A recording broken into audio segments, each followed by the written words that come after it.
Renungan Pagi, Christ Triumphant atau Kristus yang Menang oleh Ellen G. White, 18 Oktober 2025.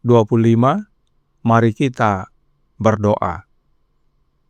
Bapa kami yang di sorga, Allah pencipta langit dan bumi, laut dan segala isinya, Allah yang maha besar, maha kuasa, sumber segalanya, yang kami sembah selalu melalui anak-Mu yang tunggal, Yesus Kristus. Terpujilah Yesus, anak Allah yang maha tinggi, yang adalah kebangkitan dan hidup bagi kami. Pada pagi hari ini kami bersyukur boleh bangun dan berbakti, dan sebagaimana membaca dan mendengarkan nasihat firman-Mu, kiranya ini menjadi pembaharuan bagi kami semua, agar Kristus hidup dalam kami dan melalui kehidupan kami orang dapat melihat bahwa Yesus telah bangkit. Beserta kami sepanjang perbaktian ini kehendak-Mu yang jadi. Ampun kami akan dosa dan salah, karena kami berdoa hanya dalam nama Anak Allah yang tunggal, Yesus Kristus, yang adalah Tuhan dan Juru Selamat kami. Amin. Renungan hari ini akan dibacakan oleh Saudara Jobs Sijabat. Kepada Saudara Jobs, kami persilahkan. Shalom, selamat pagi. Judul renungan pagi kita pada hari ini dijudul Sesungguhnya Tuhan telah bangkit. Ayat tema, lalu kedua orang itu pun menceritakan apa yang terjadi di tengah jalan dan bagaimana mereka mengenal Dia pada waktu Ia memecah-mecahkan roti. Dan sementara mereka bercakap-cakap tentang hal-hal itu, Yesus tiba-tiba berdiri di tengah-tengah mereka dan berkata kepada mereka, "Damai sejahtera bagi kamu." Lukas 24 ayat 35-30.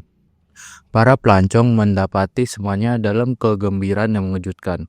Suara orang-orang di ruangan itu pun lantang mengucap syukur dan memuji, seraya berkata, "Sesungguhnya Tuhan telah bangkit dan telah menampakkan diri kepada Simon." Kemudian para pelancong terengah-engah karena tergesa-gesa perjalanan mereka, menceritakan kisah menakjubkan tentang bagaimana di tengah perjalanan yang dipenuhi keputusasaan dan tanpa harapan, mereka bertemu dengan seorang asing. Dengan takjub dan penuh harapan, mereka menceritakan bagaimana Ia membukakan kitab suci kepada mereka dan bagaimana mereka mengundangnya untuk tinggal bersama mereka. Mereka menceritakan bagaimana mereka menyiapkan makan malam, dan ketika sebagai tamu mereka, Ia mengulurkan tangannya untuk memberkati makanan, mereka mengenalinya. Mereka baru saja menyelesaikan kisah mereka, dan beberapa orang berkata mereka tidak dapat mempercayainya, karena terlalu indah untuk menjadi kenyataan. Ketika tiba-tiba pribadi lain berdiri di hadapan mereka. Semua mata tertuju pada orang asing itu. Tidak ada yang mengetuk pintu, tidak ada langkah kaki yang terdengar. Para murid terkejut dan bertanya-tanya apa artinya. Kemudian mereka mendengar suara yang tak lain adalah suara guru mereka yang sudah dikenal. Jelas dan nyata kata-kata itu keluar dari bibirnya. Damai sejahtera bagi kamu. Maka Yohanes menyatakan murid-murid itu bersuka cita ketika mereka melihat Tuhan. Maka kata Yesus sekali lagi kepada mereka, "Damai sejahtera bagi kamu, sama seperti Bapa mengutus aku. Demikian juga sekarang aku mengutus kamu." Dan sesudah berkata demikian, Ia mengembusi mereka dan berkata, "Terimalah Roh Kudus." Tidak seorang pun boleh dengan lancang terjun ke dalam pekerjaan Allah. Pria dan wanita tidak boleh pergi kecuali Roh Kudus nyata ada di atas mereka. Hanya di bawah bimbingan Roh Kudus, para pengikut Kristus dapat bekerja sebagaimana Ia bekerja. Malam itu, Kristus menunjukkan tangan dan kakinya kepada murid-muridnya agar mereka tidak ragu lagi bahwa Ia adalah Kristus. "Lihatlah tanganku dan kakiku," katanya, "aku sendirilah ini. Rabalah aku dan lihatlah, karena hantu tidak ada daging dan tulangnya, seperti yang kamu lihat ada padaku. Inilah perkataanku yang telah kukatakan kepadamu ketika aku masih bersama-sama dengan kamu, yakni bahwa harus digenapi semua yang ada tertulis tentang aku dalam kitab Taurat Musa, kitab nabi-nabi, dan kitab Mazmur. Lalu ia membuka pikiran mereka sehingga mereka mengerti kitab suci. Katanya kepada mereka, ada tertulis demikian, Mesias harus menderita dan bangkit dari antara orang mati pada hari yang ketiga. Dikutip dari manuskrip 113 tahun 1897. Sekian renungan pagi kita pada hari ini. Terima kasih, Tuhan Yesus memberkati.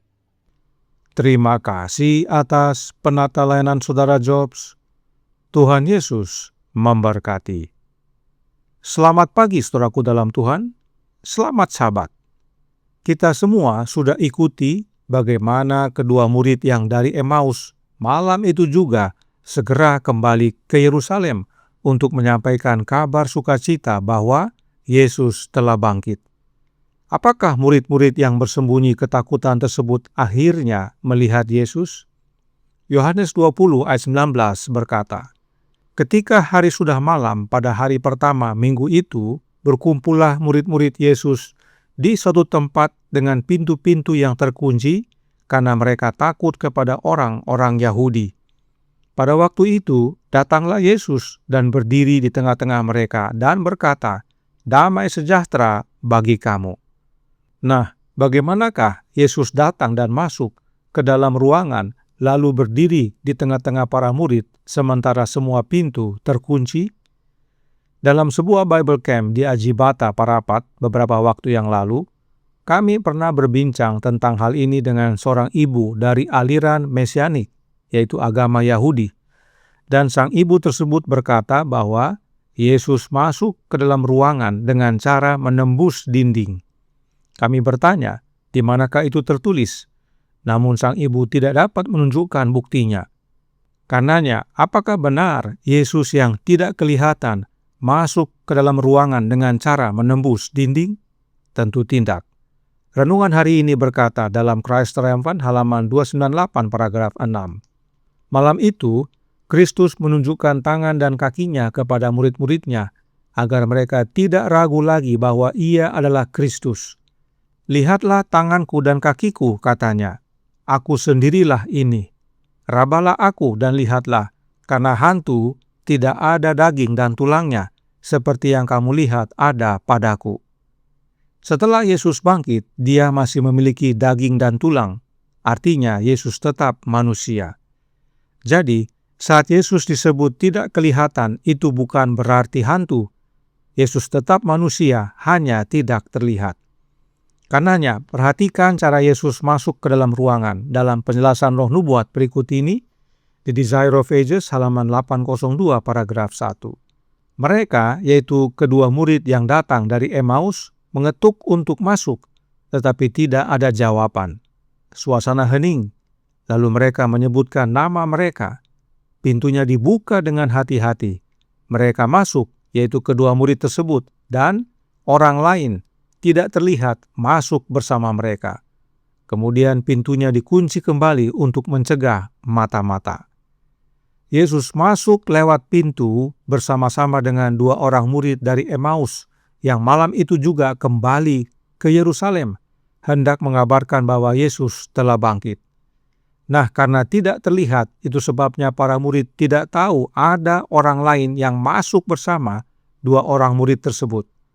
Perhatikan Roh Nubuat dalam versi bahasa Inggris menyebut Yesus dengan istilah another, yang artinya yang lain. Ingat, another comforter? Karenanya, Yesus bukan masuk dengan cara menembus tembok, tetapi masuk lewat pintu, hanya tidak terlihat. Perhatikan apa yang terjadi selanjutnya dalam Christ Triumphant halaman 298 paragraf 3. Mereka baru saja menyelesaikan kisah mereka, dan beberapa orang berkata mereka tidak dapat mempercayainya karena terlalu indah untuk menjadi kenyataan. Ketika tiba-tiba pribadi lain berdiri di hadapan mereka. Semua mata tertuju kepada orang asing itu. Tidak ada yang mengetuk pintu, tidak ada langkah kaki yang terdengar. Para murid terkejut dan bertanya-tanya, apa artinya? Kemudian mereka mendengar suara yang tak lain adalah suara guru mereka yang sudah dikenal, jelas dan nyata kata-kata itu keluar dari bibirnya, damai sejahtera bagi kamu. Jadi, setelah dua orang murid dari Emmaus tersebut menceritakan pertemuan mereka dengan Yesus, maka Yesus yang tadinya tidak kelihatan sekarang menyatakan dirinya di hadapan para murid. Karena beberapa tidak percaya, karena terlalu indah untuk menjadi kenyataan bagi mereka. Nah, waktu Yesus menyatakan dirinya, mereka bingung sebab tidak ada seorang pun yang mengetuk pintu dan tidak terdengar suara langkah kaki. Tapi kenapa bisa masuk ke dalam? Itu sebabnya mereka kira hantu. Padahal Yesus masuk ke dalam ruangan saat dua orang murid dari Emmaus masuk ke dalam ruangan tersebut. Dan Yesus yang tidak terlihat ini terus menyertai para murid. Sebab pada hari Pentakosta, roh yang dicurahkan adalah rohnya Yesus. Meski tidak terlihat, tetapi Yesus sendiri yang hadir bersama para muridnya. Markus menuliskannya dalam Markus 16 ayat 19 dan 20. Sesudah Tuhan Yesus berbicara demikian kepada mereka, terangkatlah ia ke sorga, lalu duduk di sebelah kanan Allah. Mereka pun pergilah memberitakan Injil ke seluruh penjuru, dan Tuhan turut bekerja dan meneguhkan firman itu dengan tanda-tanda yang menyertainya. Tuhan yang mana yang turut bekerja para murid? Tuhan Yesus tentunya. Sebab Tuhan Yesuslah yang telah berjanji untuk menyertai kita sampai akhir zaman. Itu sebabnya meski tidak terlihat, Tuhan Yesus yang sama masih menyertai kita. Ini kebenaran vital, saudaraku dalam Tuhan. Sebab kehadiran Yesus dalam hidup kita, menyertai kita, adalah bukti bahwa Yesus telah bangkit.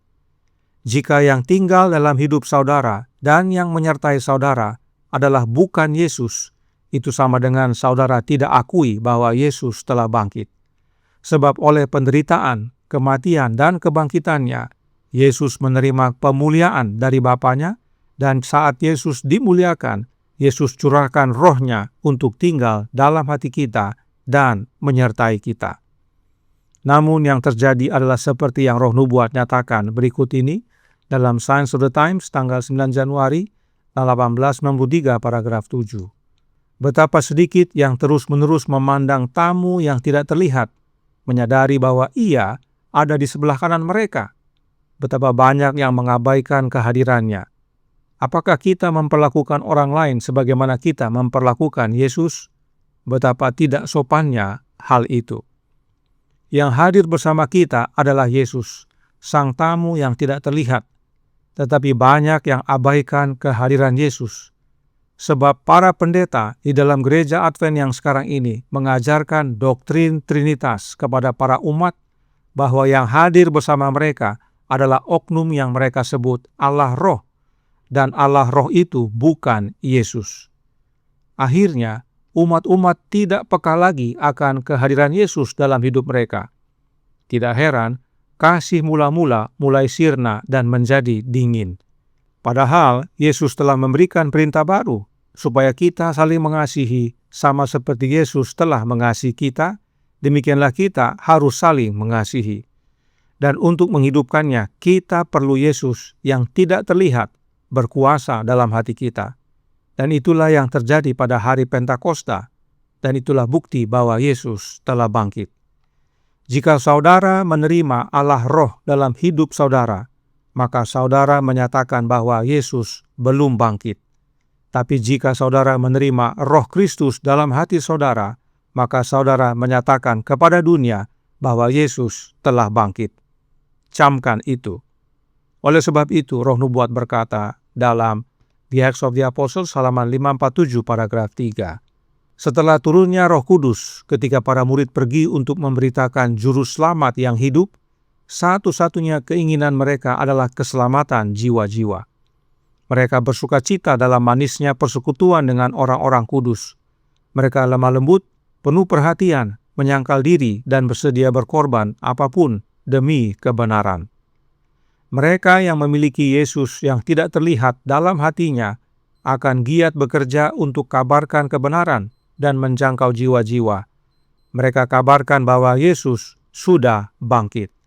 Dan mereka yang memiliki Yesus yang tidak terlihat tinggal dalam hati mereka akan menjadi serupa dengan karakter Yesus, yaitu mengasihi, lemah lembut, penuh perhatian, sangkal diri, dan bersedia berkorban apapun demi kebenaran. Percayakah, saudara? Kiranya kebenaran ini menjadi pembaharuan bagi kita semua. Terima tamu yang tidak terlihat dalam hati kita oleh kehadiran Roh-Nya Kristus, dan izinkan Dia bekerja dalam hidup kita dan ubahkan kita semua. Maka kehidupan kita menyatakan kepada dunia bahwa Yesus telah bangkit. Tuhan memberkati. Saya bawa dalam nama Yesus. Amin. Mari kita berdoa. Bapa kami yang di sorga, Allah pencipta langit dan bumi, laut dan segala isinya, Allah yang maha besar, maha kuasa, sumber segalanya, yang kami sembah selalu melalui anak-Mu yang tunggal, Yesus Kristus. Terima kasih atas nasihat yang menguatkan dan indah pada pagi hari ini. Bahwa bila mana kami menerima Kristus berkuasa dalam hidup kami, tinggal dalam hati kami, maka itulah wujud kesaksian kami. Yesus telah bangkit. Karenanya tolong kami ya Bapa, karuniakanlah roh anak-Mu dalam hidup ini, dan biarlah kami semua yang percaya menerima Roh-Nya Kristus dan bukan Allah Roh, agar dalam kehidupan kami, bukan hanya kehidupan kami diubahkan, tapi menjadi kesaksian bahwa benar Yesus telah bangkit. Beserta kami sepanjang hari ini kehendak-Mu yang jadi, ampun kami akan dosa dan salah, karena kami berdoa hanya dalam nama Anak Allah yang tunggal, Yesus Kristus, yang adalah Tuhan dan Juru Selamat kami. Amin.